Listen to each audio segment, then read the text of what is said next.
نحمده ونصلي على رسوله الكريم اما بعد فاعوذ بالله من الشيطان الرجيم بسم الله الرحمن الرحيم رب اشرح لي صدري ويسر لي امري واحلل عقدة من لساني يفقهوا قولي۔ شروع کرتی ہوں اللہ کے نام سے جو بے انتہا مہربان نہایت رحم فرمانے والا ہے۔ سورۃ الکافرون ہے۔ اس سورت کو احدی سورتي الاخلاص بھی کہا جاتا ہے کہ یہ اخلاص والی دو صورتوں میں سے ایک ہے۔ دوسری تو سورۃ الاخلاص یعنی قل هو اللہ احد ہے ہی، لیکن اس سورت کو اس کا پیئر بتایا جاتا ہے، سورۃ الاخلاص کے ساتھ ملا کر پڑھا جاتا ہے۔ نبی صلی اللہ علیہ وسلم فجر کی دو سنتوں میں پہلی رکعت میں قل یا ایھا الکافرون پڑھتے اور دوسری میں قل هو اللہ احد پڑھتے۔ مغرب کے بعد کی دو رکعتوں میں بھی آپ یہی دو صورتیں پڑھتے۔ وتر کی پہلی رکعت میں سبح اسم ربک الاعلی ہوتی اور باقی دو رکعتوں میں یہی دو صورتیں ہوتی، قل یا ایھا الکافرون اور قل هو اللہ احد۔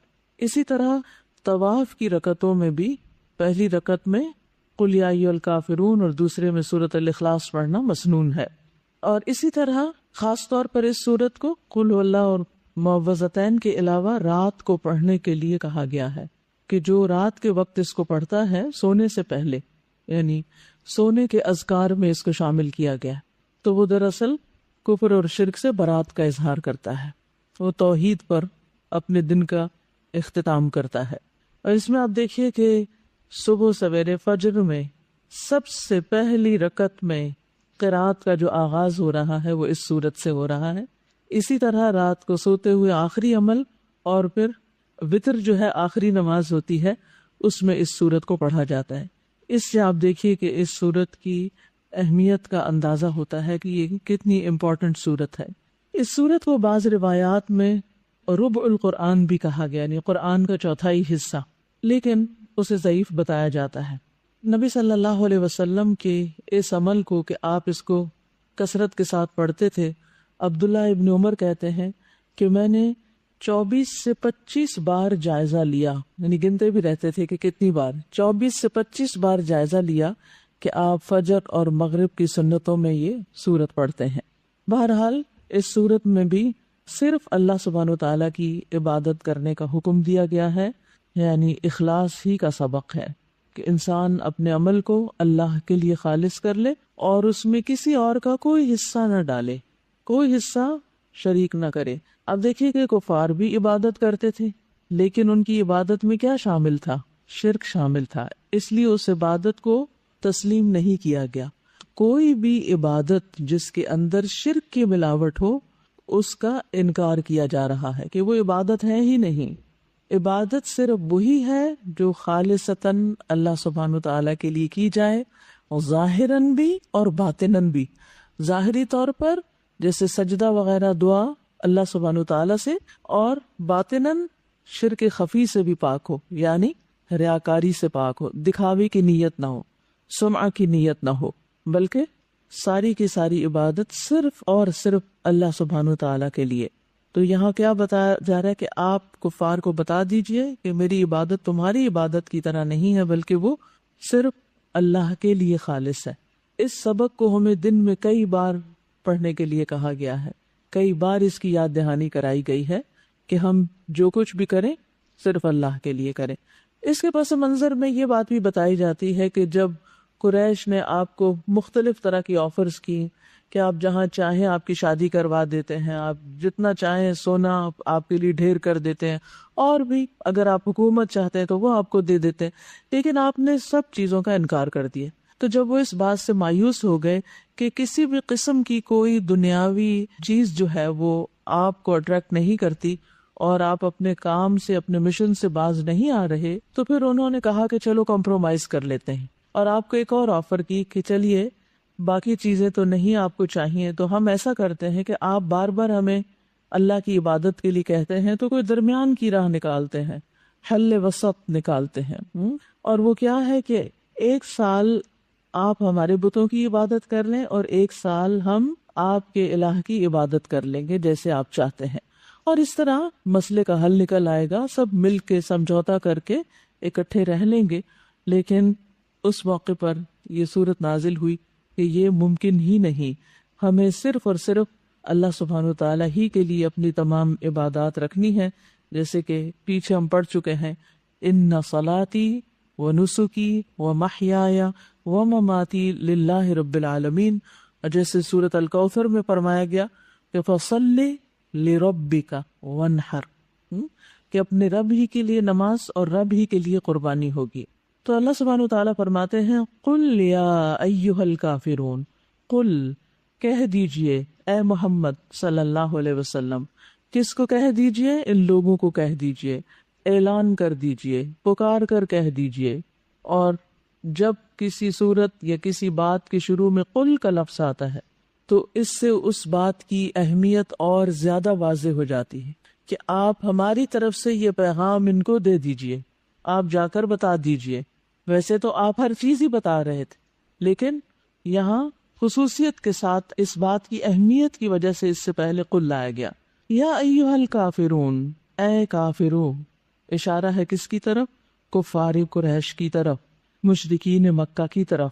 اور پھر اس کے بعد جو بھی ان کے طریقے پر عمل کرے کہ جس کو حق پہنچ جائے اور اس کے باوجود اس کو جان بوجھ کر وہ قبول نہ کرے بلکہ اس کو ریجیکٹ کر دے، کیونکہ کفر کیا ہوتا ہے؟ حق کو پہچان کر، جان کر، اس کے بعد اس کا انکار کرنا۔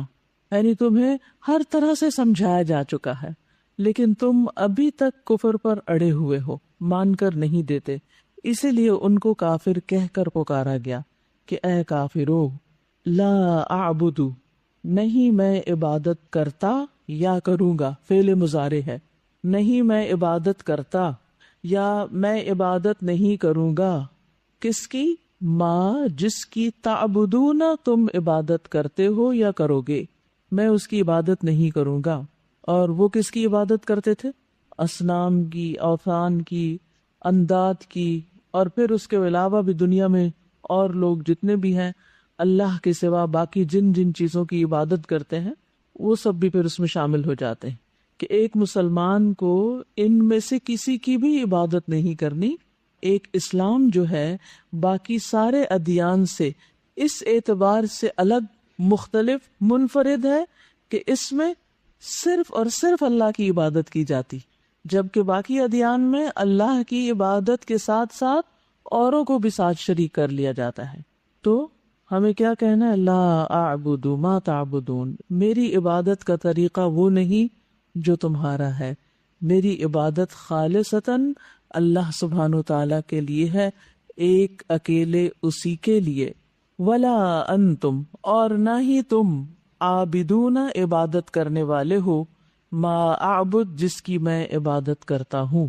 اب یہاں پر کرنے والے ہو یعنی آئندہ بھی تم اللہ سبحانہ تعالیٰ کی خالصتاً عبادت کرنے والے نہیں، یعنی تم ہوپلس کیس ہو۔ اب تو یہ اعلان برات اس سے ہے۔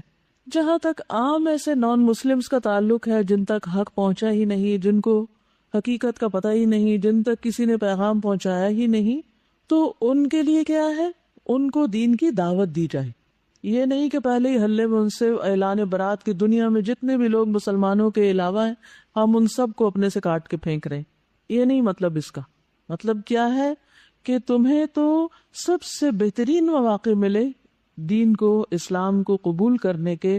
محمد صلی اللہ علیہ وسلم نے نہ صرف یہ کہ تمہیں زبانی تعلیم دی، تبلیغ کی، دعوت دی، بلکہ وہ تمہارے درمیان سال ہا سال تک موجود رہے، اپنے عمل کے ذریعے انہوں نے تمہیں حق کی بات پہنچائی، لیکن تم ہو کہ کسی بھی طور پر مان کر دینے والے نہیں، اس لیے تم سے اعلان برات ہے، کیونکہ تم عبادت کرنے والے ہو ہی نہیں جس کی میں عبادت کرتا ہوں۔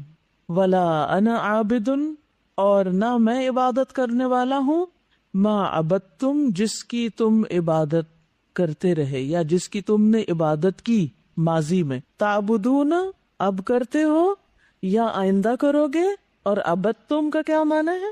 جن کی تم ماضی میں کر چکے ہو، یعنی تمہارے بتوں کو میں پوجنے والا نہیں۔ تم جو مجھے آفر دے رہے ہو کہ ایک سال میں تمہارے بتوں کی عبادت کر لوں، یہ پاسبل نہیں، یہ ممکن ہی نہیں، اس بارے میں تم اپنے ذہن سے ہی نکال دو۔ اور ہر مسلمان کے لیے اس میں بہت بڑا سبق ہے کہ وہ دین کے معاملے میں عبادت کے معاملے میں، توحید کے معاملے میں کسی کے ساتھ کمپرومائز نہیں کر سکتا، کوئی مڈل پاتھ نہیں ہے. توحید الگ ہے، شرک الگ ہے، یہ دونوں ایک جگہ اکٹھے نہیں ہو سکتے. جیسے آگ اور پانی اکٹھے نہیں ہو سکتے، تو کفر اور اسلام بھی ایک جگہ جمع نہیں ہو سکتے.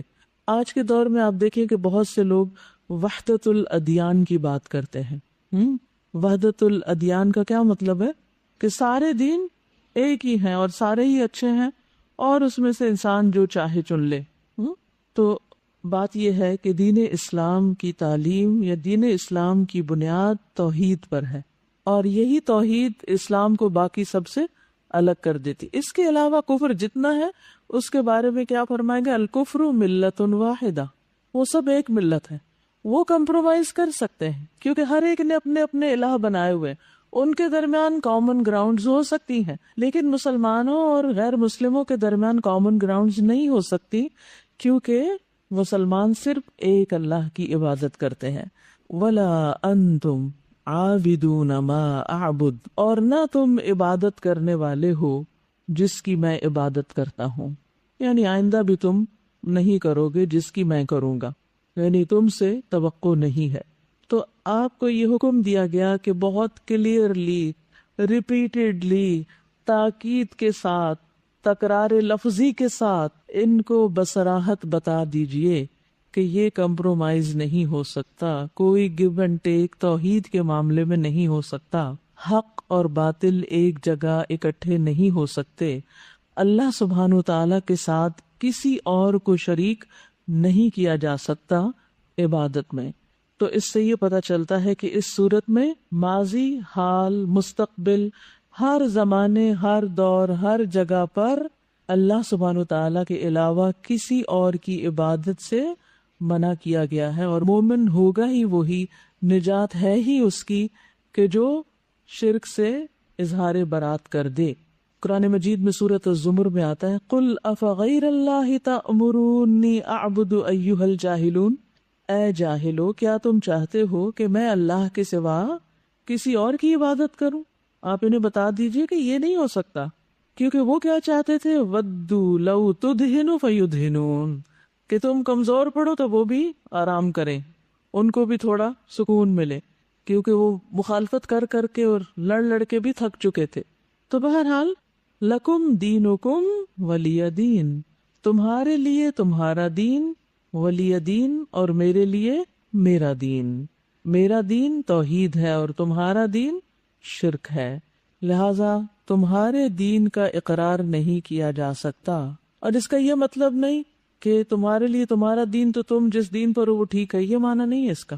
یعنی تمہاری اپنی راہ ہے اور میری اپنی راہ ہے.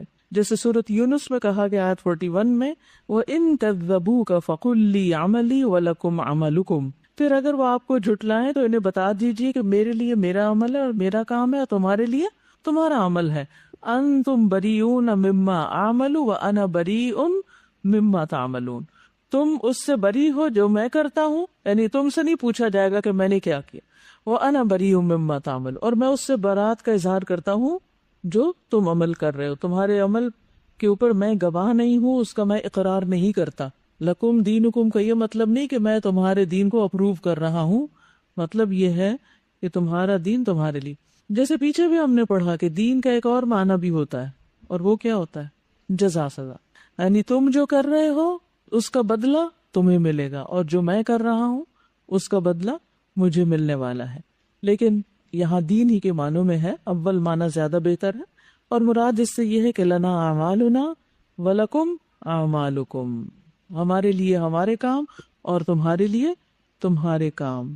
یعنی تم مجھے اس بات پر مجبور نہ کرو، نہ مجھے اس بات کے لیے کہو کہ میں تمہارے دین پر آ جاؤں، تمہارے طریقے اختیار کر لوں کسی بھی طرح، کسی بھی مفاد کے لیے، کیونکہ قیامت تک اندھیرا اور روشنی، شرک اور توحید الگ الگ ہیں، اکٹھے نہیں ہو سکتے.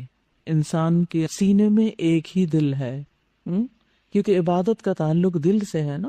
وقفات میں نمبر 1 ولا انتم عابدون ما اعبد لعدم اخلاصکم للہ فی عبادتہ فعبادتکم لہو المقترنۃ بالشرک لا تسمى عبادہ لعدم اخلاصکم للہ، تمہارے اللہ سبحانہ تعالیٰ کے لیے اخلاص نہ ہونے کی وجہ سے عبادت کے اندر، فی عبادت ہی، اس کی عبادت میں، فعبادتکم لہو، بس تمہاری عبادت اس کے لیے، المقترنۃ جڑی ہوئی ہے، بالشرک، شرک کے ساتھ، لا تسمى عبادہ، وہ عبادت کہلا ہی نہیں سکتی، یعنی معروف معنوں میں وہ عبادت نہیں جس میں شرک شامل ہو۔ السؤال من المعلوم ان کفار قریش کانوا یعبدون اللہ، یہ بات سب کو معلوم ہے کہ کفار قریش اللہ کی عبادت کرتے تھے۔ مثلاً کیا کیا کرتے تھے؟ خانہ کعبہ کا طواف کرتے تھے، حاجیوں کی خدمت کرتے تھے، حج بھی کرتے تھے، عمرے بھی کرتے تھے باقاعدہ ان کے، اسی طرح جیسے آج کے دور میں حج عمرے کے ٹرپس ہوتے ہیں، سارے قبائل عرب آتے تھے اور حج عمرہ کرتے تھے اور قربانیاں بھی کرتے تھے اور منی عرفات جاتے، سب کام کرتے تھے اور اللہ کو بھی مانتے تھے، لیکن مشکل کیا تھی؟ اس کے ساتھ انہوں نے بت شریک کر لیے، تو ان کے اس سارے عمل کو باطل قرار دیا گیا، بھلے بظاہر وہ سارے ریچولز عبادت شمار ہوئے، لیکن چونکہ اس میں توحید نہیں تھی اس لیے اس کو عبادت نہیں مانا گیا۔ وَيَعْبُدُونَ غَيْرَهُ، اور اس کے علاوہ کی عبادت کرتے ہیں، فَمَا وَجْهُ نَفِي هَذِهِ الْآيَةِ عِبَادَتُهُمْ لِلَّهِ، اس میں نفی کی وجہ کیا ہے؟ لِأَنَّهَا مُقْتَرِنَةٌ بِالشِّرْكِ فَلَا تُسَمَّى عِبَادَةً۔ نمبر 2، لَكُمْ دِينُكُمْ وَلِيَ دِينِ، استدل الامام ابو عبداللہ الشافعی وغیرہ بهذه الآية الكريمة على ان الكفر كله ملة واحدة، استدلال کیا ہے امام ابو عبداللہ الشافعی وغیرہ نے اس آیت کریمہ کے ساتھ اس بات پر کہ کفر سارے کا سارا ایک ہی ملت ہے، یعنی دنیا میں اصل میں دراصل دو ہی ملتیں، ایک مسلمانوں کی اور ایک کفار۔ لأن الادیان، کیونکہ ادیان جو ہیں، ما عدا الاسلام، اسلام کے علاوہ، کلھا کالشیء الواحد فی البطلان، سارے کے سارے ایک ہی چیز ہیں بطلان میں، یعنی باطل ہونے میں۔ السؤال الکفر ملۃ واحدہ، اشرح هذه العبارہ فی ضوء هذه الآیہ، اس آیت کی روشنی میں اس عبارت کی وضاحت کیجیے، تشریح کیجیے کہ اسلام کے علاوہ الادیان کلھا ما عدا الاسلام مشترکن یا مجمع علی الباطل، یہ علی الشرک کہہ دی۔ نمبر 3، لکم دینکم ولی دین، فی هذه السورة منہج اصلاحی، اس صورت میں اصلاح کا ایک طریقہ ہے، وہو عدم قبول، اور وہ نہ قبول کرنا، ولا صلاحیت انصاف الحلول، اور نہ اس بات کی صلاحیت ہونا کہ مختلف مشکلات کے حل کے لیے نصف نصف کر لیا جائے۔ انصاف نصف، نصف کس کو کہتے ہیں؟ آدھا آدھا، کمپرومائز کرنا مراد ہے انصاف الحلول۔ لأن ما عرضوه علیہ، کیونکہ انہوں نے جو آپ کو پیش کیا تھا نبی صلی اللہ علیہ وسلم کو، وہ جو واقعہ میں نے بتایا نا کہ جب وہ مایوس ہو گئے کہ آپ صلی اللہ علیہ وسلم ان کی کسی بھی آفر کو قبول نہیں کر رہے، تو انہوں نے آخر میں یہ آفر کر دی کہ ایک ایک سال کی عبادت کر لیتے ہیں۔ من المشارکت فی العبادت، عبادت میں اشتراک کی، یعتبر فی مقیاس المنطقی حلا وسطا، یہ سمجھی جاتی ہے منطق کے اعتبار سے، یعنی لاجک کے اعتبار سے، حلا وسطا، درمیانی حل، بیچ کی راہ جسے کہتے ہیں نا، بیچ کی راہ لے لیتے ہیں۔ لاحتمال اصابت الحق فی احد الجانبین، کیونکہ اس میں احتمال ہے حق تک پہنچنے کا کسی ایک جانب میں۔ فجاء الرد حاسما وزاجرا وبشدہ، تو اس کا جو رد ہے وہ حاسما بہت کریٹیکل ہے، وزاجرا اور ڈانٹ والا ہے، اور وہ بشدت اور شدت والا ہے کہ یہ ممکن ہی نہیں۔ لأن فیہ، کیونکہ اس میں، ای فی ما اردوہ، جو انہوں نے آفر کی تھی، پیش کیا تھا، مساوات للباطل بالحق، حق کی باطل کے ساتھ مساوات کی بات ہے کہ دونوں ایک ہی ہو گئے پھر، حالانکہ حق ایک ہوتا ہے دو جانبوں میں سے۔ وفیہ تعلیق المشکلہ وفیہ تقریر الباطل ان ہوا وافقتہم ولو لحظہ، یعنی اس میں باطل کا اقرار کرنا ہے، ٹھیک ہے، اور جو مشکل ہے اس کا حل نہیں ہے بلکہ وہ معلق ہے، اگر میں اس کی ایک لمحے کے لیے بھی موافقت کر لوں، یہ اس کے ساتھ کمپرومائز کر لوں۔ یہ شنقیطی نے اس کے بارے میں لکھا ہے۔ السؤال هل تقبل انصاف الحلول فی اصول الدین، کیا دین کی بنیادوں میں، عقیدے میں انصاف الحلول یعنی کمپرومائز کرنے کا جو طریقہ ہے اس سے قبول کر لیا جائے گا؟ لا، نہیں. معانی الکلمات ہے ولا انا عابد ما عبدتم لا اعبد مستقبلا ما عبدتم من الالہۃ الباطلۃ. نہیں میں عبادت کرنے والا مستقبل میں جس کی تم نے عبادت کی باطل الہوں میں سے. لکم دینکم لکم شرککم وکفرکم ولی دین لیا اخلاصی یا لی اخلاصی و توحیدی الذی لا ابغی غیرہ. میرے لیے میرا دین کیا ہے؟ اخلاص اور توحید جس کے سوا میں کچھ اور نہیں چاہتا. عمل بالآیات. اقرأ سورة الکافرون فی الرکعۃ الاولی و سورة الاخلاص فی الرکعۃ الثانیہ من سنتی الفجر والمغرب. اس کی پابندی شروع کریں، ٹھیک ہے؟ سورة الکافرون پہلی رکعت میں اور دوسری میں اخلاص فجر اور مغرب کی سنتوں میں. پہلی رکعت میں کافرون اور دوسری میں اخلاص. التوجیحات. خطورت تمیع مبادئ الدین و تقدیم التنازلات. یعنی دین کے جو اصول ہیں یا مبادی ہیں ان میں کمپرومائز کا خطرہ، و تقدیم التنازلات اور ان سے ودرا کرنا. تنازل ہوتا ہے ودرا کرنا. لکم دینکم ولی دین. السلام علیکم استاذہ، اس میں پہلے تعبدون آ رہا ہے نا فعل مضارع، اس کے بعد عابدون صفت آ رہی ہے نا، تو اس کی اگر تھوڑی سی آپ اس کی سر بلاغی بتا دیں. جو صفت ہوتی ہے نا عام طور پر فعل سے مختلف ہوتی، یعنی یہ ان کی مستقل عادت بن چکی ہے، یعنی انہوں نے آئندہ بھی یہ نہیں کرنا. السلام علیکم. میرا ایک سوال ہے. ایکچولی ریسنٹلی ایک گروپ ڈسکشن میں یہ بات چل رہی تھی کہ جو غیر مسلم ہے لائک اہل کتاب خاص طور پہ، کہ قیامت کے دن ان کو بھی ان کے اعمال کی بنیاد پہ جنت میں بھیجا جا سکتا ہے. تو مجھے سمجھ نہیں آئی کہ میں اس چیز کا ایک مہذب طریقے سے کیا جواب دے سکتی ہوں، لیکن میرے خیال کے مطابق ایسا پاسبل نہیں ہے. ان کا جو بھی حصہ ہے وہ اس دنیا میں رکھ دیا گیا ہے کہ ان کی جو بھی اچھے کام ہے ان کا بدلہ ان کے لیے اسی دنیا میں رکھ دیا گیا. بالکل صحیح ہے، لیکن اس کا کوئی جیسے مدلل جواب میرے ذہن میں نہیں آ رہا. سورۃ البینہ پڑھیے، اس میں بہت کلیئرلی بتا دیا گیا ان الذین کفروا من اہل الکتاب والمشرکین فی نار جہنم خالدین فیہا. بہت کلیئر آیت ہے. ہو سکتا ہے کوئی اس کے بارے میں بہت بائسڈ ہو کہ آپ کا دین تو بہت سخت ہے اور لوگوں کو آپ جہنم کی بس بشارتیں دیتے ہیں. تو ہمیشہ کانٹیکٹ سمجھنا چاہیے کہ جب اسلام کی دعوت آ گئی اور انہوں نے حق کو پہچان لیا، جان لیا، اتنا کہ اپنے بیٹوں سے بھی زیادہ، جیسے قرآن کہتا ہے کہ کوئی اپنے بچے کو بھی اتنا نہیں پہچانتا جتنا وہ محمد صلی اللہ علیہ وسلم کو پہچانتے تھے. اس کے بعد جب وہ نہیں مانے تو ان کو دھمکی دی جا رہی ہے کہ دیکھو انجام بہت سخت ہے، اب بھی باز آ جاؤ. تو جب کوئی انسان اتنا کلیئر میسج سنتا ہے تو اس کے بعد تھوڑی دیر تو اس کا دل دہلنا چاہیے، اس کو اپنی سوچوں اور طریقوں پر دوبارہ نظر ثانی کرنی چاہیے. یہ بھی انڈائریکٹلی ان کے فائدے میں، ان کی ہمدردی میں ہی بات کی جا رہی ہے کہ اگر تم نے اپنے غلط طریقے نہیں چھوڑے تو بہت بڑا نقصان ہونے والا تمہارا. اب دیکھیں نا، جب آپ کسی کو بھی وارننگ دیتے ہیں تو اس کا یہ مطلب ہے، مثلا آپ کسی کو وارننگ دے، وہ لکھا ہوتا ہے نا بڑے بڑے وارننگ اور بڑے بڑے سائن لگے ہوئے ہوتے ہیں، تو یعنی جو اس کی طرف بھاگ رہا ہو اس کے خلاف کوئی بات کی جا رہی ہوتی ہے. یہ نہیں مطلب ہوتا. مقصد یہ ہوتا ہے کہ اس کو بچانا مقصود ہوتا ہے کہ تم باز آ جاؤ، بچ جاؤ. یہ بہت ڈینجرس طریقہ ہے جو تم اختیار کر رہے ہو کہ ایک خطرے والی چیز، ایک گڑھے کی طرف بھاگے چلے جا رہے ہو اور جا گرو گے اس میں. سزا میں یہ سوچی تھی کہ فجر کی جو 2 سنتیں ہیں ان کی اتنی فضیلت آتی کہ وہ دنیا اور دنیا میں جو کچھ ہے اس سے بہتر ہے، کیونکہ اس میں توحید کا ذکر ہے، اس لیے شاید کہ نبی صلی اللہ علیہ وسلم نے ایسی یہ دونوں ہی صورتیں سورتِ الاخلاص ہیں، یعنی اخلاص والی 2 صورتیں. سورۃ النصر. شروع کرتی ہوں اللہ کے نام سے جو بے انتہا مہربان نہایت رحم فرمانے والا ہے. سورۃ النصر.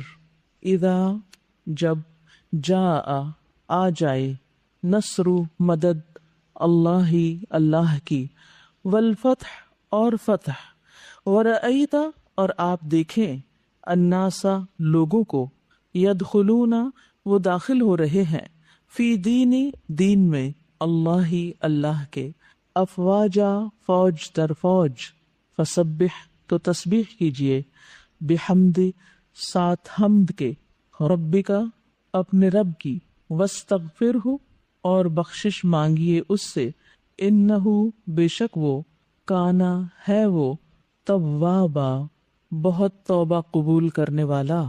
سورۃ النصر، اس کے کچھ اور نام بھی ہیں، سورۃ الفتح اور سورۃ التودیع، الوداعی سورت، الوداع کرنے والی.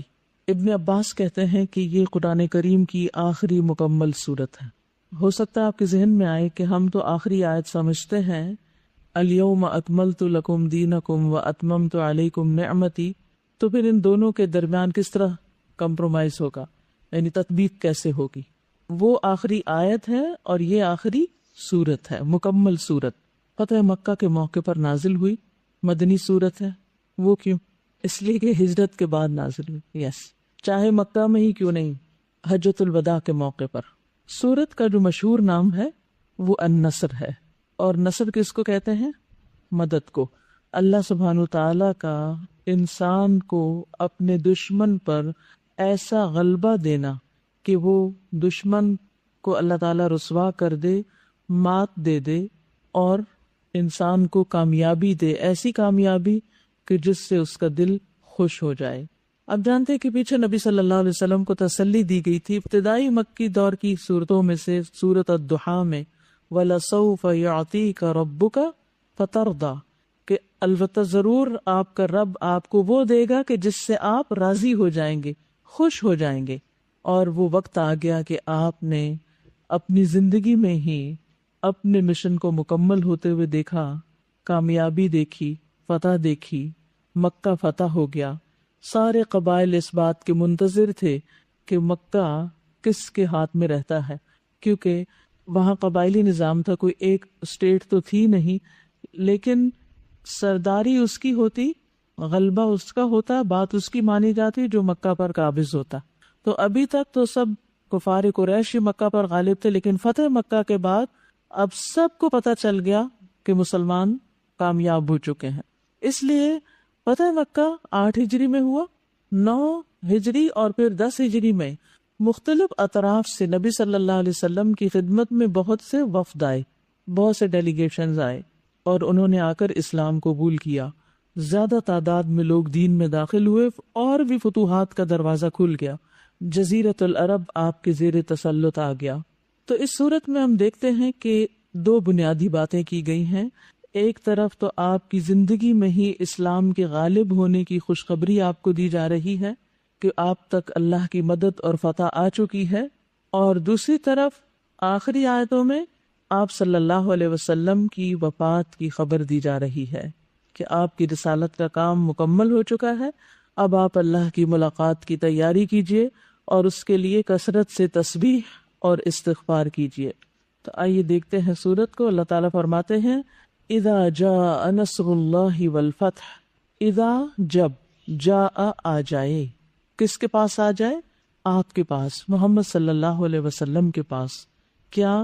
نصر اللہ، اللہ کی مدد، اللہ کی اعانت، یعنی نصر من عند اللہ، اللہ کے پاس سے آ جائے. والفتح، اور فتح، کھلا فیصلہ، واضح فیصلہ. کس چیز کا؟ کہ قریش اب مغلوب ہو چکے ہیں، مکہ فتح ہو چکا ہے. تو اب آپ پھر کیا کیجئے جب ایسا ہو جائے؟ وَرَأَيْتَ النَّاسَ، اور آپ خود دیکھ لیں. رأیت، اب یہ رؤیت بصری ہے، آپ اپنی آنکھوں سے دیکھ رہے ہیں.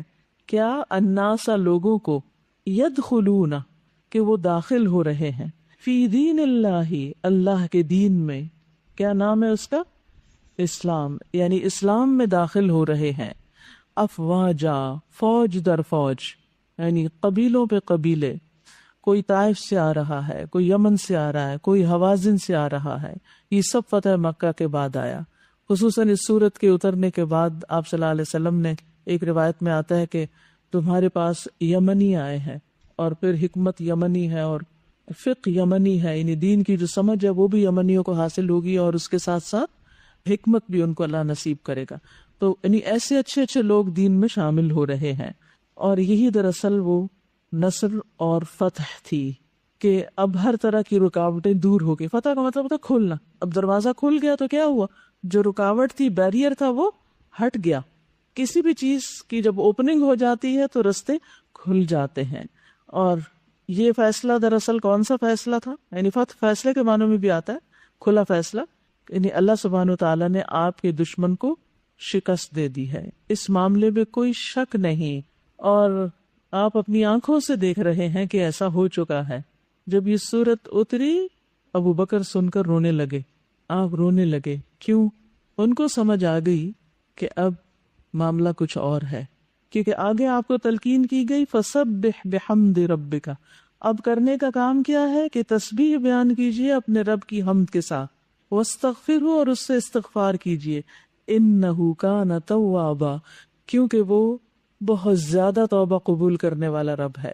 تو اس سے حضرت ابو بکر سمجھ گئے کہ اب آپ کو جو تسبیح اور استغفار کا کہا جا رہا ہے، اس کا مطلب ہے کہ آپ کے جانے کے دن قریب آ گئے ہیں۔ اب آپ دیکھیے کہ ایک ابو بکر کی سمجھ ہے اور ایک ہم جیسوں کی سمجھ ہے۔ ہم جب قرآن کی کوئی آیت سنتے ہیں تو ہمیں زیادہ سے زیادہ کیا بات سمجھ میں آتی ہے؟ بس ظاہری معنی، کچھ تھوڑی سی بات ادھر ادھر سے پڑھ لی، لیکن گہری سمجھ نہیں ہوتی۔ تو قرآن میں تدبر دو طرح کا ہوتا ہے، ایک عوام کی سطح پر اور ایک خواص کی سطح پر۔ عوام اس کے ظاہری معنی لیتے ہیں اور خواص اس کی اصل روح تک پہنچ جاتے ہیں کہ اس سے اصل مراد کیا، اور اس کی تائید ایک اور جگہ سے بھی ہوتی ہے، ایک اور واقعے سے بھی ہوتی ہے۔ حضرت عمر رضی اللہ تعالیٰ عنہ جب خلیفہ بنے تو آپ بدری صحابیوں کو بلاتے تھے اور ان سے متعدد امور میں مشورہ لیا کرتے تھے، کیونکہ وہ سابقون الاولون میں سے تھے، انہوں نے بڑی قربانیاں کی، مہاجرین میں سے اور کچھ انصار میں سے بھی، تو ان کی بہت اہمیت تھی۔ ان میں آپ ابن عباس کو بھی شامل کرتے تھے جو ابھی بہت چھوٹے تھے، عمر میں بہت ینگ تھے۔ تو جو بڑے بڑے صحابہ تھے ان کو تھوڑا سا اعتراض ہوتا کہ ہم بڑے بزرگ بیٹھے ہیں تو یہ بچے کو کیوں شریک کیا جاتا ہے۔ وہ کبھی کبھی ایسا ہو جاتا ہے نا کہ انسان کچھ لوگوں کی موجودگی میں کمفرٹیبل نہیں ہوتا، اور اگر وہ چھوٹے جو ہیں بڑوں سے زیادہ اچھی کوئی رائے دے دے تو اور بھی انکمفرٹیبل ہو جاتا ہے۔ یہ انسان کی نفسیات ہے، کمزوری ہے انسان کی، خلق الانسان ضعیفا، کچھ کمزوریوں پہ انسان قابو نہیں پا سکتا باوجود کوششوں کے۔ تو اس پر حضرت عمر رضی اللہ تعالیٰ عنہ نے ان سے کوئی بحث نہیں کی، کوئی انہیں دلیلیں نہیں دی، کچھ نہیں کیا۔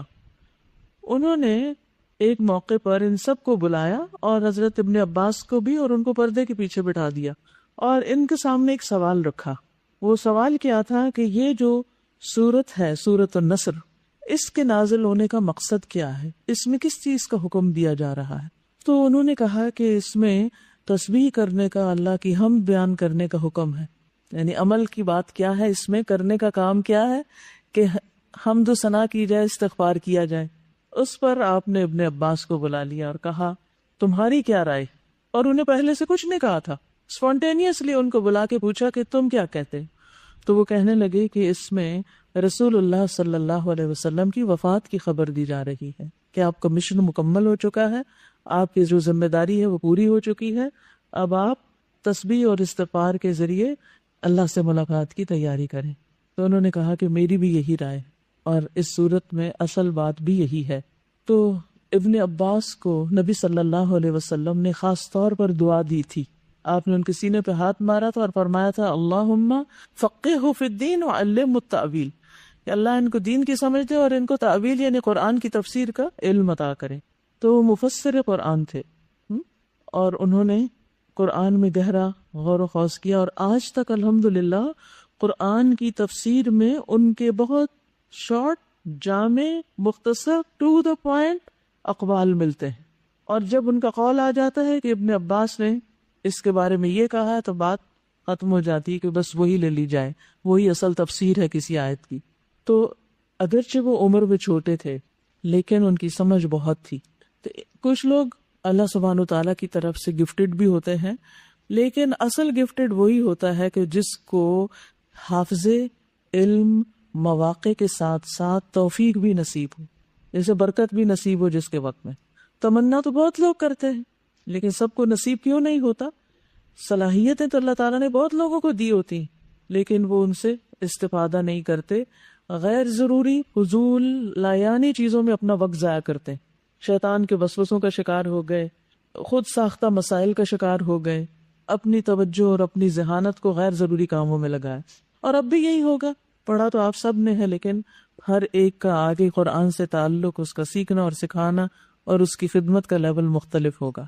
تو اللہ سبحانہ تعالیٰ سے دعا کیجیے کہ اللہ سبحانہ تعالیٰ ہمیں بھی دین کی سمجھ دے اور ہمیں قرآن میں گہری نظر عطا کرے کہ ہم اس کی اصل روح تک پہنچے اور پھر اس پر عمل بھی کریں۔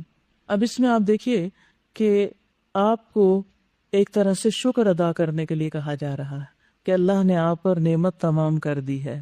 ان الذی فرض علیک القرآن لرادک الی معاد، آپ کو اپنی منزل تک پہنچا دیا ہے جس نے آپ پر قرآن فرض کیا تھا۔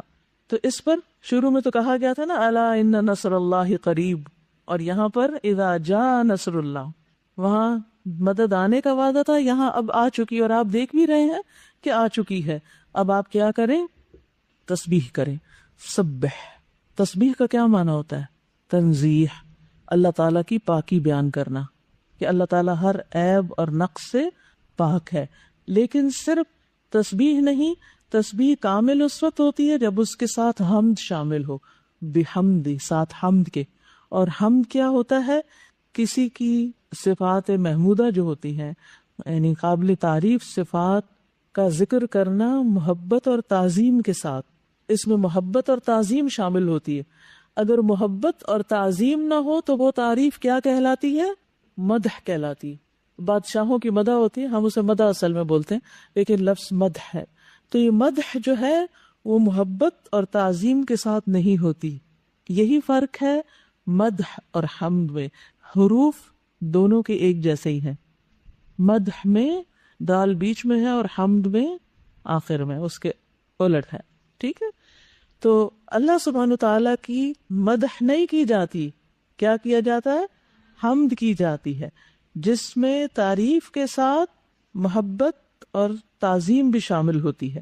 اور اللہ سبحانہ وتعالیٰ کی جو صفات کاملہ ہیں اور صفات جلال و جمال ہیں، ان کی وجہ سے اس کی تعریف کی جاتی ہے۔ اور یہ افضل انواع التسبیح کہلاتی ہے جس میں حمد شامل ہوتی ہے۔ ایک تو ہم کہتے ہیں نا الحمدللہ، یہ بھی بہت اچھی ہے، لیکن ایک ہم کہتے ہیں سبحان اللہ و بحمدہ، اللہ کی تسبیح اس کی حمد کے ساتھ۔ فرشتوں کی یہی تسبیح ہے، وہ کیا کہتے ہیں؟ وَنَحْنُ نُسَبِّحُ بِحَمْدِكَ وَنُقَدِّسُ لَكَ، نُسَبِّحُ بِحَمْدِكَ۔ اسی لیے یہ کلمات جو ہیں میزان میں بہت باری ہیں، سبحان اللہ و بحمدہ، سبحان اللہ العظیم۔ اور اگر تعریف زبان سے کی جائے اور عمل سے کیا جائے تو اس کو کیا بولتے ہیں؟ شکر، اسے شکر بولتے ہیں، ٹھیک ہے؟ یعنی شکر کب ہوتا ہے؟ جب ہم عمل سے بھی اس تعریف کو ظاہر کرتے ہیں کہ واقعی ہم اللہ تعالیٰ کو بہت کچھ مانتے ہیں، اس کی اطاعت کرتے ہیں، اس کی فرما برداری کرتے ہیں۔ اور حمد جو ہوتی ہے یہ زبان کے ساتھ ہوتی ہے۔ حمد کس سے ہوتی ہے؟ زبان سے۔ اور شکر کس سے ہوتا ہے؟ عمل سے۔ یہ فرق ہے حمد اور شکر کے بیچ میں، جبکہ حمد میں شکر شامل ہے، ٹھیک ہے؟ بحمد ربک، اپنے رب کی، جس نے تمہیں سب کچھ عطا کیا، تمہارا رب، تمہارا اپنا۔ تو یہ جب ربکا ہوتا ہے نا تو اس سے ایک عجب سی خوشی ہوتی ہے انسان کو۔ واستغفرہ، اور اس سے استغفار کیجئے، یعنی اس سے اپنے گناہوں کی معافی مانگیے کہ اللہ تعالیٰ ان سے تجاوز کرے اور کمی کوتاہی کو ڈھانپ دے۔ انہ کان توابا، بے شک وہ بہت زیادہ توبہ قبول کرنے والا ہے۔ تو روایات میں آتا ہے کہ اس سورت کے نزول کے بعد آپ کثرت سے یہ پڑھا کرتے تھے سبحان اللہ و بحمدہ استغفر اللہ و اتوب الیہ، اور سجدوں میں اور رکوع میں یہ پڑھتے تھے سبحانک اللہم ربنا و بحمدک اللہم اغفر لی۔ اور یہ جو آتا نا روایات میں آپ دن میں 70 سے 100 بار استغفار کرتے، وہ بھی اس سورت کے نزول کے بعد شروع ہوا۔ تو بہرحال آپ صلی اللہ علیہ وسلم کو بھی استغفار کے لیے کہا جا رہا ہے۔ اب ہو سکتا ہے کہ آپ کے ذہن میں یہ سوال پیدا ہو کہ آپ کو استغفار کے لیے کہا جا رہا ہے، آپ کے تو اگلے پچھلے سارے گناہ اللہ تعالیٰ نے پہلے ہی معاف کر دیے تھے۔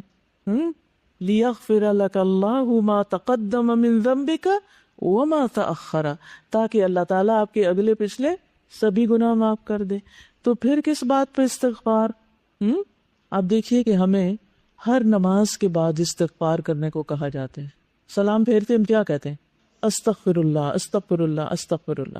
نماز کے اندر سجدوں میں ہم کرتے ہیں سبحانک اللہم ربنا و بحمدک اللہم اغفر لی۔ اسی طرح باقی مقامات پر بھی، حج کے موقع پر بھی، باقی ذکر اذکار میں بھی استغفار کی بہت فضیلت ہے۔ کیوں؟ عبادات کے باوجود استغفار، احسان کے باوجود استغفار؟ جی ہاں، اس لیے کہ اللہ سبحانہ تعالیٰ کا حق تو ادا ہو ہی نہیں سکتا۔ مثلاً آپ نماز پڑھتے ہیں، کیا آپ پوری نماز میں پوری طرح اللہ سبحانہ تعالیٰ کی طرف متوجہ رہتے یا کوئی کمی بیشی ہو جاتی؟ صرف کسی ایک میں ہوتی ہے نماز میں، دن کی 5 نمازوں میں، ہفتے کی ساری نمازوں میں، ساری زندگی کی نمازوں میں کیا ہوتا ہے؟ آپ کوئی ایک نماز اپنی بتائیے مجھے کہ میں اس نماز پر 100% شور ہوں کہ یہ تو میری ضرور قبول ہوئی ہوگی۔ ہم تو عبادت کا حق ادا ہی نہیں کر سکتے۔ ما عبدناک حق عبادتک، اللہ ہم نے آپ کی عبادت کا حق ادا ہی نہیں کیا۔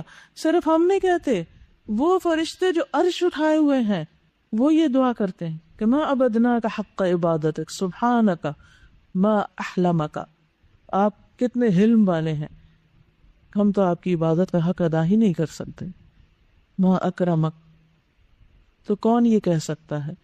پھر آپ دیکھیے داؤد علیہ السلام کو اللہ سبحانہ وتعالیٰ کیا فرماتے ہیں، اعملوا آل داود شکرا، اے آل داود شکر کے طریقے پر عمل کرو۔ تو پیغمبر ہونے کے باوجود اللہ کے بندے بھی ہوتے ہیں، انسان بھی ہوتے ہیں، اور اگرچہ ان کی عبادت اور ان کا مقام اور ان کا درجہ سب سے بڑا ہوتا ہے تمام انسانوں سے، لیکن جیسے ایک حدیث میں آتا ہے نا کہ اگر کوئی شخص اپنی زندگی کے اول سے آخر تک سجدے میں پڑا رہے تو بھی وہ اللہ تعالیٰ کا حق ادا نہیں کر سکتا۔ تو یہاں استغفار کس معنی میں ہے کہ حق تو یہ کہ حق ادا نہ ہوا۔ انہ کان توابا، وہ بڑا مہربان ہے، بے پناہ رحم کرنے والا ہے، بار بار توبہ قبول کرنے والا ہے، اسے پتہ ہے کہ بندوں کی کمزوریاں کیا ہیں، وہ ہمارے حال سے واقف ہے، اسی لیے اس نے عبادات کے ساتھ ساتھ ہمیں استغفار کا بھی حکم دیا ہے۔ تسبیح کی ویسے فضیلت کیا ہے؟ نبی صلی اللہ علیہ وسلم کو تو حکم دیا ہی گیا ہے، تو ہمارے لیے کیا حکم ہے کہ جب بھی ہم کوئی کام مکمل کر لیں تو کیا کریں؟ اللہ کی حمد و ثنا بیان کریں، اس کی تسبیح کریں اور ساتھ استغفار کریں کہ یا اللہ جو بھی ہم نے کمی کوتاہی کی ہے اپنے اس پڑھنے یا پڑھانے میں، اللہ اس کو معاف کر دے، ہم نے حق ادا نہیں کیا۔ اب جن لوگوں کی تکمیل ہو رہی ہے وہ کیا سمجھتے ہیں کہ انہوں نے سال بھر قرآن کو دے کر قرآن کا حق ادا کر دیا؟ نہیں۔ تو پھر کیا کرنا چاہیے جو کمی کوتاہی رہ گئی؟ کہ جو ہوا تیری رحمت سے ہوا، اور جو نہیں ہو سکا اس پر ہم معافی کے خواستگار ہیں۔ اور یہ جو تسبیح ہے سبحان اللہ و بحمدہ، یہ افضل کلام ہے جو اللہ نے اپنے فرشتوں اور بندوں کے لیے چنا۔ ایک حدیث کے مطابق نبی صلی اللہ علیہ وسلم نے فرمایا جو آدمی صبح و شام 100 بار سبحان اللہ و بحمدہ پڑھتا ہے، قیامت کے دن کوئی اس سے زیادہ افضل عمل نہیں لا سکتا سوائے اس کے جس نے اس کے برابر اس سے زیادہ پڑھا ہو۔ ہم صبح تو عام طور پہ پڑھ لیتے ہیں، شام کو پڑھنا بھول جاتے ہیں، تو شام کو پڑھنے کی بھی عادت ڈالیے۔ آپ صلی اللہ علیہ وسلم نے یہ بھی فرمایا کہ جو رات سے خوف کھائے کہ وہ اسے پریشان کرے گی، نیند نہیں آئے گی، طرح طرح کے وسوسے اور خیالات آئیں گے، چوروں کا ڈر ہے یا کچھ اور، یا مال کے ساتھ بخل کرے کہ وہ خرچ ہو جائے گا، یا دشمن کے سامنے بزدلی کرے کہ وہ اسے قتل کر دے گا، تو اسے چاہیے کہ وہ اس قول کی کثرت کر دے سبحان اللہ و بحمدہ، کیونکہ یہ اللہ کے نزدیک سونے کا پہاڑ اللہ عز و جل کے راستے میں خرچ کرنے سے زیادہ محبوب ہے، زیادہ پسندیدہ۔ تو ان کلمات کی کثرت ہونی چاہیے، اور اللہ تعالیٰ کی رحمت پانے کا ذریعہ ہے، یعنی یہ تسبیحات کا پڑھنا، خصوصاً انگلیوں کے پوروں پر پڑھنا۔ اور ویسے بھی جیسے زبانی آپ پڑھ رہے ہیں نا، مثلاً یعنی کوئی گن نہیں رہے تو ساتھ کیا کریں، پڑھتے پڑھتے یعنی اپنی انگلیاں ٹچ کرنا شروع کر دیں، ٹھیک ہے، یہ عادت بنا لیں۔ جیسے ہم نیچرلی جیسے کھانا پکا رہے ہیں، کچھ کام کر رہے ہیں، کچھ تو ہم ذکر کر رہے ہوتے ہیں نا، لیکن ہم گن نہیں رہے ہوتے اس ذکر کو، تو اس وقت بھی کیا کریں، انگلیوں کی یہ پور کہلاتے ہیں نا، یہ پور، ان پہ پڑھا کریں، کیونکہ حدیث میں آتا ہے فَإِنَّهُنَّ مَسْئُولَاتٌ مُسْتَنْتَقَاتٌ وَلَا تَغْفُلْنَ فَتَنْسَيْنَ الرَّحْمَةَ، فرمایا کہ قیامت کے دن ان سے سوال کیا جائے گا، یہ بولیں گی، یہ جگہ بولیں گی، اور ویسے بھی جو انگوٹھا ہے خاص طور پر یہ ہماری آئیڈینٹی، تو یہ بولے گا ہم نے کیا کیا۔ تو جب ہم پڑھتے ہوئے اس کے اوپر گننا شروع کر دیں گے، ان کو ساتھ شریک کر لیں گے، تو کیا ہوگا، یہ گواہی دیں گے، اور تم غافل نہ ہونا کیونکہ اس سے تم اسباب رحمت گنوا دو گی، یہ آپ نے ایک صحابیہ سے کہا تھا۔ اور پھر یہ جنت میں درخت لگانے کا ذریعہ بھی ہے. اپنے بچوں کو خاص طور پر اس کی عادت ڈالیں، کیونکہ بڑے ہو کے عادتیں پکی کرنا بڑا مشکل ہو جاتا ہے. تو بچپن سے ہی عادات اچھی ہونی چاہیے. اور یہ ذکر دراصل کس لیے کرنا ہے؟ شکر کی ادائیگی کے لیے. ٹھیک ہے نا؟ کس کے لیے؟ شکر کی ادائیگی کے لیے.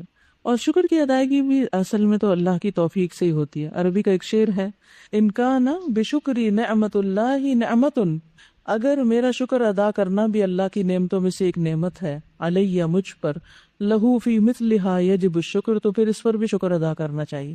یعنی پھر کبھی شکر ختم ہونا ہی نہیں چاہیے. فکیف بلوغ الشکر الا بفضلہ، شکر کا حق ادا کیسے کر سکتے ہیں، شکر تک پہنچ ہی کیسے سکتے ہیں مگر اللہ کے فضل سے.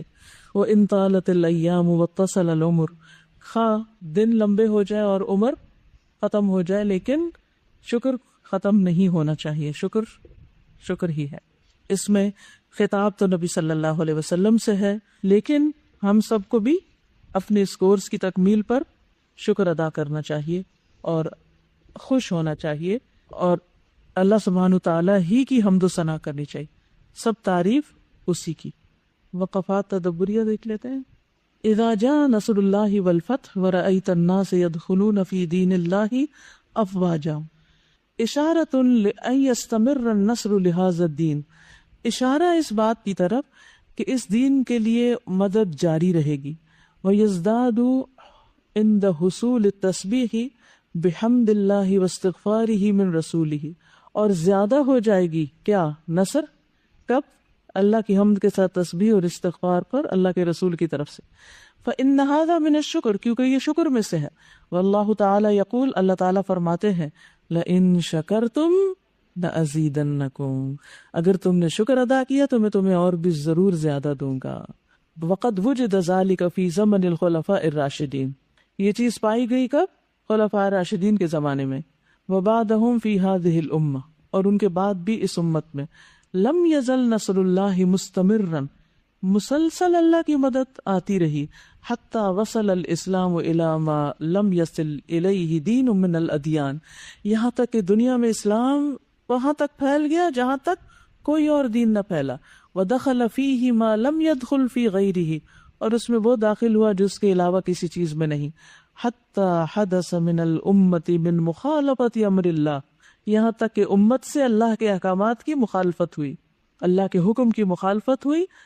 ما حدث، تو پھر واقع ہوا جو واقع ہونا تھا. فابتلاہم اللہ، تو آزمائش میں ڈال دیا ان کو اللہ نے. بتفرق الکلمت، ان کی بات کے مختلف ہونے کے، ان کے آپس کے اختلاف کے. وتشتت الامر، اور کاموں کے بھی بکھرنے کے. فحصل ما حصل، تو حاصل ہوا جو حاصل ہوا. یعنی ہم دو طریقے دیکھتے ہیں امت میں، ایک وہ جس میں انہیں شاندار کامیابیاں حاصل ہوئیں، اور وہ کس وجہ سے تھی؟ اللہ کی مدد کے آنے پر شکر ادا کرنے کی وجہ سے. اور جب شکر اور اللہ کی تعریف ختم ہوئی، یعنی اللہ کے احکامات کی نافرمانی شروع ہوئی، تو پھر آج دیکھ رہے ہیں کہ امت کا حال کیا ہے. السؤال، بین اہمیت التسبیح والتحمید والاستغفار فی نصر الامت والدین، دین اور امت کی مدد میں تسبیح، حمد اور استغفار کی اہمیت بیان کیجیے. عمل کرنے سے تو مزید مدد حاصل ہوگی اور چھوڑنے سے مدد ختم ہو جائے گی. نمبر 5، اذا جاء نصر اللہ والفتح الامور الفاضلۃ تختم بالاستغفار، عمدہ امور یا فاضل یعنی بڑے بڑے کام جو استغفار پہ ختم ہوتے ہیں. کالصلاۃ والحج وغیر ذلک، نماز اور حج کی طرح. فامر اللہ لرسولہ بالحمد والاستغفار فی هذه الحال اشارۃ الی ان اجلہ قد انتہا. فامر اللہ لرسولہ، تو اللہ تعالیٰ کا اپنے رسول کو حکم دینا کہ وہ حمد اور استغفار کرے اس حال میں، یہ اشارہ ہے اس بات کی طرف کہ آپ کی زندگی بھی ختم ہو گئی ہے. جیسے نماز ختم ہونے پر استغفار ہے، حج کے آخر میں استغفار ہے، ایسے ہی آپ کی زندگی کے آخری حصے میں استغفار. تو خاص طور پر جو لوگ بزرگ ہو جائیں، عمر کے آخری حصے میں پہنچ جائیں، سارے کام کاج ختم ہو گئے، بچوں کی شادیاں ہو گئی، سب اپنے اپنے گھروں میں چلے گئے، ساری ذمہ داریاں پوری ہو گئی، جاب سے بھی ریٹائر ہو گئے، بزنس بھی بچوں نے سنبھال لیے، اب فارغ ہیں. کس چیز میں وقت گزاریں؟ تسبیح اور استغفار میں.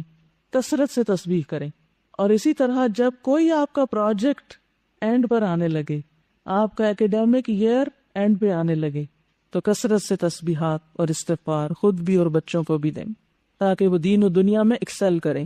فَلْيَسْتَعِدَّ وَيَتَهَيَّأْ لِلِقَاءِ رَبِّهِ، چاہیے کہ وہ تیاری کریں اپنے رب کی ملاقات کے لیے. وَيَخْتِمُ عُمَرَهُ بِأَفْضَلِ مَا يَجِدُهُ صَلَوَاتُ اللَّهِ وَسَلَامُهُ عَلَيْهِ، اور ختم ہو آپ کی عمر افضل کام کے ساتھ جسے آپ پائیں اللہ کی رحمت اور درود و سلام ہو آپ پر. السؤال کیف تشیر هذه السورة الى قرب وفات النبی صلی اللہ علیہ وسلم، اس صورت میں نبی صلی اللہ علیہ وسلم کے وفات کے قریب ہونے کی جو خبر ہے وہ کہاں سے پتہ چلتی ہے؟ جب آپ کو حمد اور استغفار کا حکم دیا گیا، تسبیح کا حکم دیا گیا، تو اس بات سے حضرت ابو بکر کو ایک دم کہاں سے سمجھ آ گئی، انہیں پتا تھا کہ اعمال کے اختتام پر استغفار کا حکم ہے، تسبیحات کا حکم ہے، تو اس کا مطلب ہے کہ اب آپ کے جانے کے دن آ گئے ہیں. اللہ ہمیں بھی ایسی سمجھ دے کہ صرف ہم اوپر پر نہ رہیں، صرف ظاہری ترجمے پر نہ رہیں، بلکہ آیات کی روح تک پہنچیں کہ مقصود کیا ہے، مطلوب کیا ہے، ہم سے چاہا کیا جا رہا ہے. اور یہ صرف ایک دفعہ پڑھنے سے نہیں آتا، اس کے لیے کتنی دفعہ پڑھنا پڑتا ہے؟ بار بار. کب تک پڑھنا پڑتا ہے؟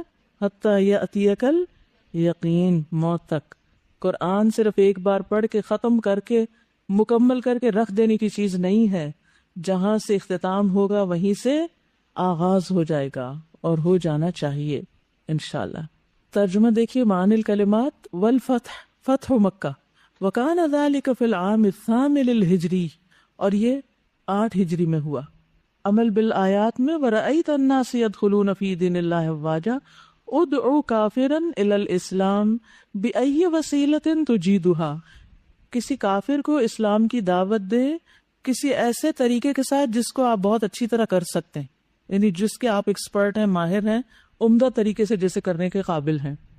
قل سبحان اللہ و بحمدہ 100 مرہ، 100 بار کہیے سبحان اللہ و بحمدہ. واکثر من الاستغفار، اور استغفار کی کثرت کیجیے. وسبح بحمد ربک واستغفرہ.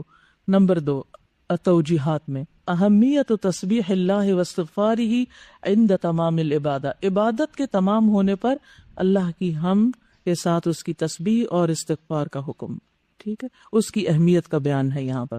تبت ٹوٹ گئے، یدا دونوں ہاتھ، ابی لہب ابو لہب کے، وتب اور وہ ہلاک ہوا، ما نہ، اغنا کام آیا، انہو اسے، مالہ اس کا مال، وما اور جو کسب اس نے کمایا، سیصلا ان قریب وہ جلے گا، نارن آگ میں، ذات لہب شعلے والی، وامرأتہ اور اس کی بیوی، حمالتا اٹھانے والی، الحطب لکڑی کے گٹھے کو، فی جیدہا اس کی گردن میں، حبل رسی ہوگی، من مسد بٹی ہوئی. سورۃ اللہب مکی سورت ہے، اس کو سورۃ المسد بھی کہا جاتا ہے اس کے آخری لفظ سے، اور تبت یدا ابی لہب بھی کہا جاتا ہے. ایک رکوع ہے، 5 آیات ہیں، 20 کلمات ہیں. یہ سورت آپ صلی اللہ علیہ وسلم کے چچا ابو لہب کے بارے میں ہے.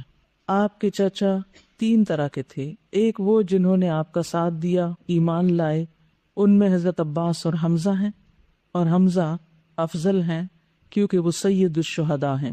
دوسرے وہ جنہوں نے آپ کی مخالفت نہیں کی، آپ کے ساتھ تعاون خوب کیا لیکن ایمان نہیں لائے، وہ ابو طالب ہیں. اور تیسرے وہ جس نے آپ کی مخالفت کی اور مخالفت میں حد سے بڑھ گیا، اور وہ کون ہے؟ ابو لہب. تو یہاں ابو لہب کا ذکر ہے اس صورت میں. ابو لہب کا نام عبد العزیٰ تھا. آپ صلی اللہ علیہ وسلم سے شدید نفرت اور عداوت رکھتا تھا. بہت مالدار تھا، مکہ والوں میں تقریباً سب سے زیادہ مال دولت رکھتا تھا. شکل و صورت بھی اچھی تھی، سرخ رنگ کا تھا، یوں لگتا تھا جیسے چہرے سے شعلے پھوٹ رہے ہیں. اسی لیے اس کا نام جو تھا، یہ کنیت جو تھی ابو لہب تھی. نام تو عبد العزیٰ تھا لیکن یہ مشہور کس سے تھا؟ اپنی کنیت سے. نہ صرف یہ کہ یہ ایمان نہیں لایا بلکہ اس نے آپ صلی اللہ علیہ وسلم کی ہر طرح سے مخالفت کی، یہاں تک کہ رشتہ داری کا بھی پاس نہیں رکھا، جو کہ عربوں کا ایک خاص طریقہ تھا. ایک خاص واقعے کا ذکر کیا جاتا ہے اس سورت کے نزول کے پس منظر میں، اور واقعہ یہ ہے کہ نبی صلی اللہ علیہ وسلم کو جب یہ حکم دیا گیا کہ وَأَنذِرْ عَشِيرَتَكَ الْأَقْرَبِينَ اور فَاصْدَعْ مَا تُؤْمَرْ، کہ اب آپ سر عام دعوت دیجئے، تو آپ صلی اللہ علیہ وسلم مکہ کی ایک پہاڑی پر، بطحا کی طرف ایک پہاڑی پر چڑھے. بعض کہتے ہیں کوہ صفا تھے. بہرحال اور آپ نے عربوں کے عام طریقے کے مطابق کہا یا صباحا، اور یہ اس وقت کہا جاتا تھا جب کوئی اہم معاملہ پیش آتا تو کوئی شخص پہاڑ پہ چڑھ کے ساری قوم کو پکارتا تھا، یعنی مدد لینے کے لیے جملہ بولا جاتا تھا. تو ہر طرف سے لوگ بھاگتے دوڑتے آ گئے. بخاری اور مسلم کی روایت میں آتا ہے کہ آپ صلی اللہ علیہ وسلم نے فرمایا کہ دیکھو لوگو، اگر میں تمہیں یہ کہوں کہ دشمن تم پر اس پہاڑی کے پیچھے سے صبح یا شام حملہ کرنے والا ہے تو کیا تم میری بات مانو گے؟ تو ان سب نے کیا کہا تھا؟ یہ واقعہ آپ سیرہ میں پڑھ چکے ہیں. کیا کہا تھا کہ آپ صادق اور امین ہیں، ہم آپ کی بات ضرور مانیں کہ آپ سچ کہنے والے. اس موقع پر آپ نے فرمایا فَإِنِّي نَذِيرٌ لَكُمْ بَيْنَ يَدَيْ عَذَابٍ شَدِيدٍ، سخت عذاب کے آنے سے پہلے میں تمہیں کھلم کھلا ڈرا رہا ہوں، خبردار کر رہا ہوں. یہ جملہ سن کر آپ کا اور دین کی یہ دعوت کی بات سن کر ابو لہب کہنے لگا تبًا لک الہذا جمعتنا، تبًا لک، تمہارے ہاتھ ٹوٹ جائیں. تب کا مطلب ہوتا ہے خسارہ یا نقصان یا ہلاکت. نعوذ باللہ تم پر ہلاکت ہو، کیا اس کام کے لیے تو انہیں ہمیں یہاں جمع کیا؟ اس کی اس بات کے جواب میں اللہ سبحانہ وتعالیٰ نے پوری سورت نازل کی اور اللہ تعالیٰ نے فرمایا تبت یدا ابی لہب وتب. وہ محمد صلی اللہ علیہ وسلم کے ہاتھوں پہ یا آپ کے مشن پہ یا آپ کی ہلاکت کی بات کر رہا ہے، وہ خود ہلاک ہو اور اس کے کام اور اس کے جو مقاصد اور اس کی اولاد اور اس کا مال سب کچھ تباہ ہو جائے. اور آگے الی آخری ہی ساری سورت نازل کی. نہ صرف یہ کہ اس موقع پر بلکہ دیگر مواقع پر بھی ابو لہب آپ صلی اللہ علیہ وسلم کی طرح طرح سے مخالفت کرتا تھا. ذوالمجاز مجاز کے بازار میں نبی صلی اللہ علیہ وسلم لوگوں کو جو ہر طرف سے اکٹھے ہو رہے تھے اور لوگ کثرت سے تھے، ان کو آپ اسلام کی دعوت دے رہے تھے. آپ فرما رہے تھے یا ایھا الناس قولوا لا الہ الا اللہ تفلحوا، لوگو لا الہ الا اللہ پڑھ لو فلاح پا جاؤ گے. تو وہ راوی کہتے ہیں کہ میں دیکھ رہا تھا کہ ایک شخص آپ کے پیچھے پیچھے آپ کی مخالفت کر رہا ہے اور کہہ رہا ہے کہ تم اس شخص کی بات نہ ماننا، یہ دیوانہ ہے. اور پھر بعض اوقات وہ جسمانی اذیت بھی دیتا اور آپ صلی اللہ علیہ وسلم کو سخت تکلیف دیتا. تو اس کا وجود اور اس کی مخالفت آپ کے لیے بہت تکلیف دیتی، کیونکہ آپ دیکھیں کوئی باہر سے کوئی بات کرے تو اور بات ہوتی ہے، اگر آپ کی بہن ہی، آپ کی بیٹی ہی، آپ کا خالہ ماموں چچا میں سے کوئی آپ کے خلاف لکھنا شروع کر دے، بولنا شروع کر دے، آپ کی بے عزتی شروع کر دے، آپ کے راہ میں رکاوٹ شروع کر دے، تو کتنا تکلیف دہ ہوتا ہے. اب دیکھیں دین کی دعوت میں بعض اوقات باہر کے لوگ مخالفت کرتے ہیں، بعض اوقات گھر میں شروع ہو جاتی. تو جب گھر میں شروع ہوتی ہے تو وہ بہت زیادہ تکلیف دہ ہوتی ہے، کیونکہ آپ کو ان سے سپورٹ کی توقع ہوتی ہے. اسی لیے موسیٰ علیہ السلام نے کہا تھا کہ وَاجْعَل لِّي وَزِيرًا مِّنْ أَهْلِي هَارُونَ أَخِي، کہ میرے گھر والوں میں میرا مددگار بنا دے میرے بھائی ہارون کو. کیونکہ وہ سمجھتے بھی ہوتے ہیں اور ان کے اندر ایک خاص قسم کی ہمدردی بھی ہوتی ہے، ایک سنسیئرٹی بھی ہوتی ہے. لیکن یہاں تو ساری روایتیں پامال ہو گئیں اور سخت مخالفت پر وہ شخص طلب آیا. حتیٰ کہ یوں ہوا کہ جب یہ صورت نازل ہوئی تو اس کی بیوی ام جمیل جس کا نام عروہ تھا، ہاتھ میں پتھر لیے بڑبڑاتی ہوئی خانہ کعبہ کی طرف آئی. آپ صلی اللہ علیہ وسلم حضرت ابوبکر کے ساتھ بیٹھے ہوئے تھے اور آپ تک پہنچ گئی. کہنے لگی کہ مزمم کہاں ہے، اور پھر بولنے لگی کہ مزممن ابینا ودینہ قلینا وامرہ عصینا. مزمم کا ہم نے انکار کیا اور اس کے دین کو ہم نے ناپسند کیا اور اس کے حکم کی ہم نے نافرمانی کی. حضرت ابوبکر نے دیکھا تو آپ بہت پریشان ہوئے. نبی صلی اللہ علیہ وسلم سے کہا کہ یہ کسی برے ارادے سے آئی کہ ہاتھ میں پتھر پکڑا. آپ نے فرمایا مجھے نہیں دیکھ سکے گی. بہرحال اس نے آپ کی جب یہ حج کی مذمت کی تو آپ نے فرمایا کہ میں تو مزمم ہوں ہی نہیں، میں تو محمد ہوں. آپ نے اس کو پازیٹو وے میں لے کر اس کو اپنے دل پہ نہیں لیا اور بات ختم کر دی.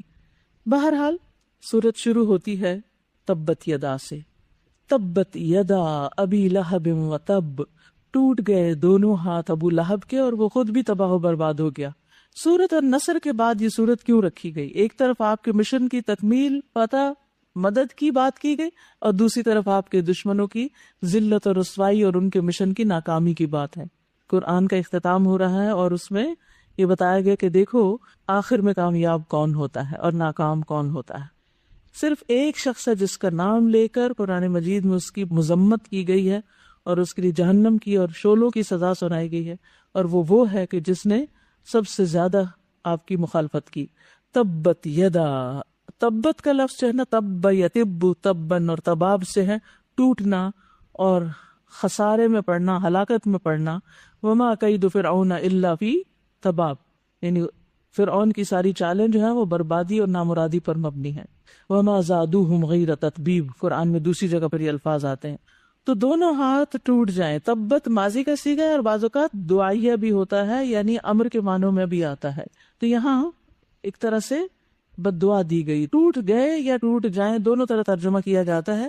دونوں ہاتھ ابو لہب کے، دونوں ہاتھ کی بات اس لیے کی گئی کہ انسان اکثر کام ہاتھوں سے ہی کرتا ہے.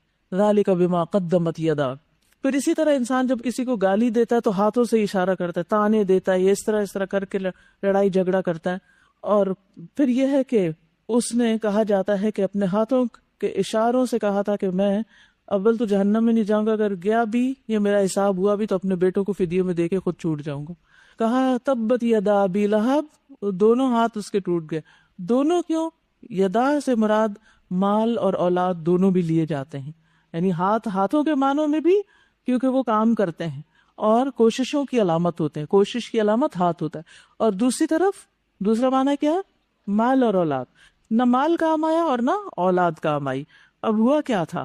جب وہ مر گیا تو مال تو ساتھ نہیں گیا، اور اولاد کا تو حال یہ تھا کہ جب وہ فوت ہو گیا، کہتے ہیں کہ اس کو جنگ بدر کے بعد ایک بیماری ہوئی تھی عدسہ نام کی، جو طاعون کی بیماری سے ملتی جلتی ہے اور اس میں بھی گلٹی ہوتی. تو بہرحال جیسے چیچک ہوتی ہے یا اس طرح کی بیماریاں، وہ مر گیا. اتنا بدبودار تھا اس کا جسم کہ کوئی قریب نہیں جاتا. 3 دن تک اس کی لاش پڑی رہی، گلنے سڑنے لگی اور کوئی پاس نہیں پٹکتا تھا. بہرحال بعض روایتوں میں آتا ہے کہ اس کے بچوں نے کچھ حبشیوں کو کچھ پیسے دے کر اس کو پھکوایا گڑھے میں، گڑھا کھدوا کے، اور قریب کوئی نہیں پھر بھی پٹکا. دور سے لکڑیوں کے ذریعے اس کو دھکیل کر اس گڑھے میں پھینک دیا گیا. تو اب بچے بھی پاس نہیں آئے اور مال بھی کام نہ آیا. وہ تب، اور اس نے خود بھی نقصان اٹھایا، برباد ہو گیا.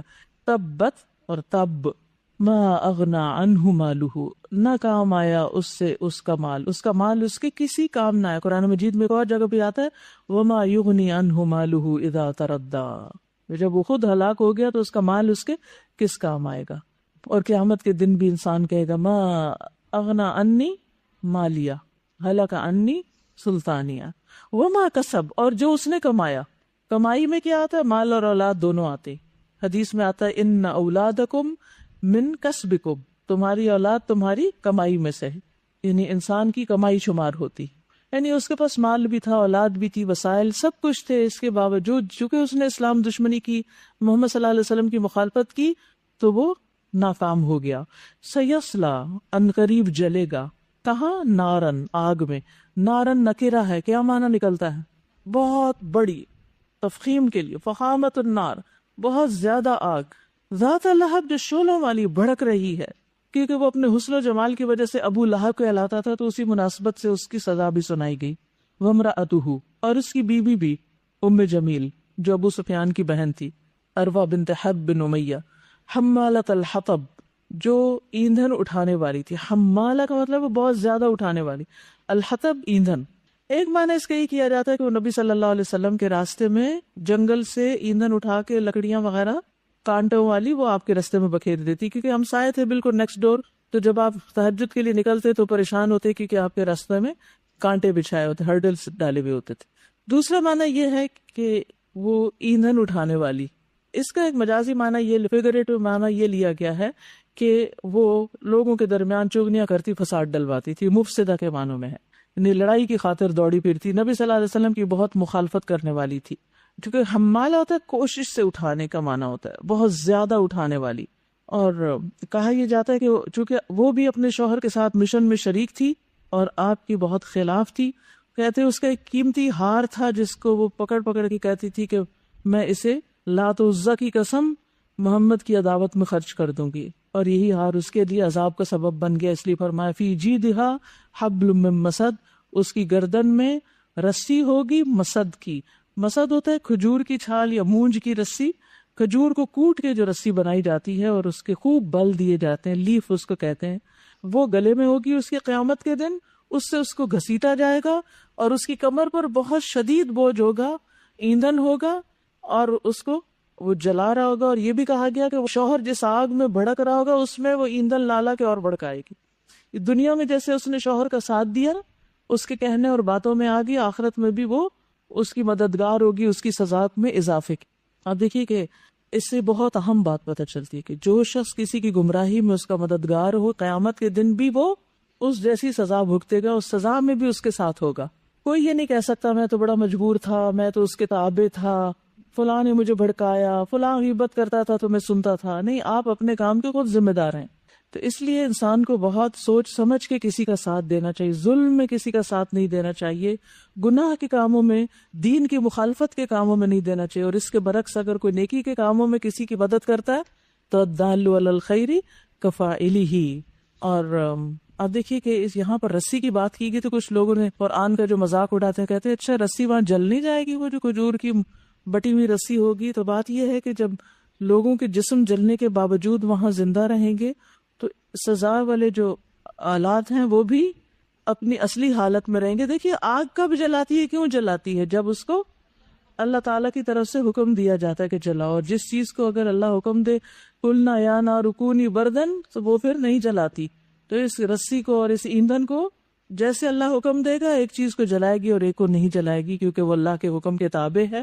میری اور آپ کی نہ عقل کے تابع ہے اور نہ ہی اس کے. ایک اور چیز جو یہاں خاص طور پر سمجھنے والی ہے، اور وہ ہے جو کچھ ہم گلے میں پہنتے ہیں، چاہے وہ رسی کی طرح بٹا ہوا دوپٹہ ہو یا ہار ہو یا کچھ، ان چیزوں کو بھی اللہ کے حکم کے تابع کر لینا چاہیے. ہار اور خوبصورت زیور پہن کے سب کی نمائش کے لیے سب کے سامنے نہیں بیٹھ جانا چاہیے، یا اپنی تصویریں اتار کے سب کو دکھانی نہیں چاہیے. ایسا نہ ہو کہ یہی سجاوٹ کی چیزیں قیامت کے دن مصیبت بن جائیں. اور اسی طرح ایک وقت میں فیشن آیا تھا کہ دوپٹوں کو رسی کی طرح بل بل بل دے کے پھر اس کو اسی طرح گردن میں لٹکا لیا جاتا تھا، سینے پہ کچھ نہیں ہوتا تھا. تو اس سے بھی باز آنا چاہیے، کیونکہ قرآن مجید میں خاص طور پر سینہ ڈھکنے کا حکم ہے. کیا حکم ہے؟ پڑھیے آیت کو. وَلْيَضْرِبْنَ بِخُمُرِهِنَّ عَلَى جُيُوبِهِنَّ. انہیں چاہیے کہ اپنے خمار اپنے سینے پہ ڈالیں. اب یہ جو دوپٹہ لیس کلچر آ گیا ہے نا کہ پارٹیز میں اور ویسے بھی دوپٹے کے بغیر، یعنی بعض کپڑوں کے ساتھ اب دوپٹہ ملتا بھی نہیں ہے، یا یہ کہ دوپٹے سے بے پرواہ ہو کر سب کے سامنے اپنی زیب و زینت کی نمائش کرنا، اس معاملے میں بھی احتیاط برتنے کی ضرورت ہے. کیونکہ بعض اوقات جو ہماری زیب و زینت ہے وہ مردوں کے لیے اور محرم رشتہ داروں کے لیے بھی اٹریکشن کا باعث بن جاتی. کل رات مجھ سے کسی خاتون نے سوال کیا کہ میرے سسر نے میرے ساتھ زنا کیا، کیا میں اسے زہر دے کے مار سکتی ہوں؟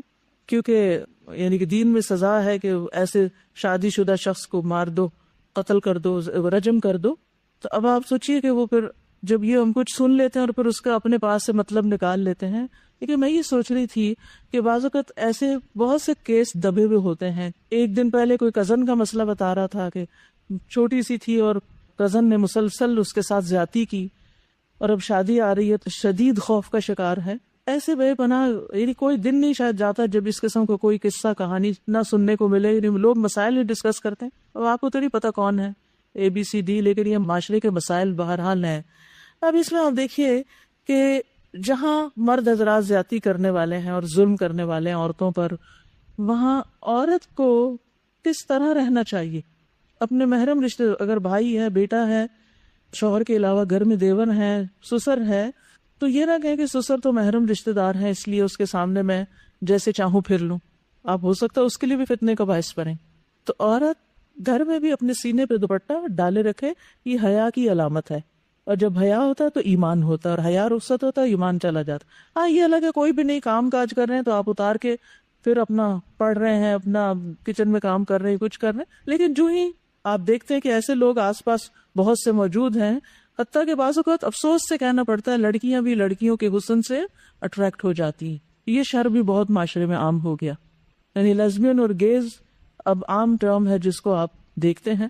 تو اس میں کیا دوسری پارٹی زیادہ قصوروار ہے یا پہلی پارٹی بھی حصے دار ہے؟ یعنی جو زینت کی نمائش کر رہا ہے کیا وہ بھی حصے دار نہیں ہے؟ وہ دعوت دے رہا ہے نا. تو اپنے لیے جو اللہ نے حدود رکھی ہیں اس کی خود پابندی کیجیے.